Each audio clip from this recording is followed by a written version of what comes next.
We are about to embark upon a series of strange and exciting, dangerous adventures.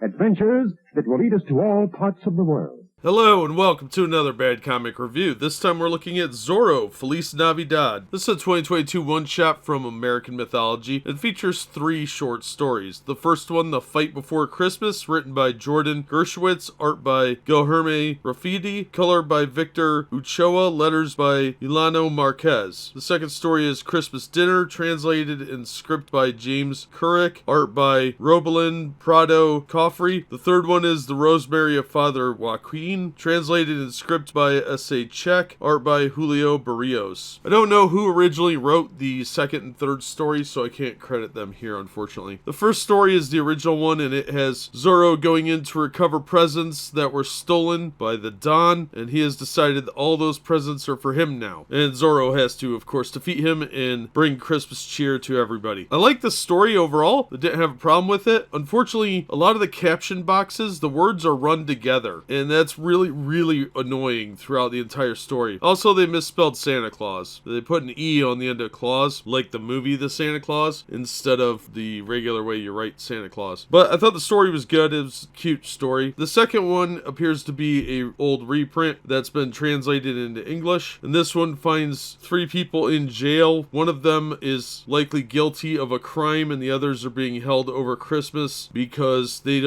are not sure who did the crime. So Sergeant Garcia turns to Don Diego to help, and they eventually sort things out. It's a little convoluted of a story, but it was fun. I didn't have a problem with it. The art's not bad. Unfortunately, with these older reprints, the color does look really washed out, but that's how it looked in the originals more often than not. The third story, The Rosary of Father Joaquin, sees Zorro finding some lost rosary, but he is then chased by the guards led by Captain Monasterio. And unfortunately, during the chase, he drops the rosary and the guards recover it, and the good captain thinks that, in fact, Father Joaquin may be Zorro. So they go over to the monastery to try and ferret out Zorro shows up to help out. He figures out what the mistake was early on, and he gets things sorted out in his usual manner. And he wounds the captain in the process. There's a pretty good sword fight scene. Overall, the art in the last 2 stories are fine. Again, the colors are a little weird, but that was the coloring process at the time. And I thought the third story was probably the best one of the bunch, and it's definitely the best reprint. The first story was really solid, though. I really like that, too. Not as big on the art style, but it is serviceable just fine. Overall, it was a fun book. It's a good all-ages book, too. No swearing, not really bloody or anything like that. Just fun holiday stories. So, a few minor issues, but nothing major that would keep me from recommending it. Is it worth $4? Probably not. But if you're looking for a fun holiday book, you could do a lot worse than this. And for an anthology, the stories were shockingly good and complete, and didn't really feel like they needed more room to elaborate on them. They all could have been solo story issues, but I don't think they needed it. I think this was a decent anthology book for the holiday season. So if you're looking for something to read over Christmas time, I'd recommend it, but $4 probably a bit expensive. Paper quality is good though. That'll do it for this one. Thank you so much for listening and supporting the channel. If you enjoyed the video, please hit the like button, and don't forget to subscribe so you don't miss future reviews. If you'd like to help the channel out in other ways, links are in the description to various support methods, and as always, we hope to see you on the next one.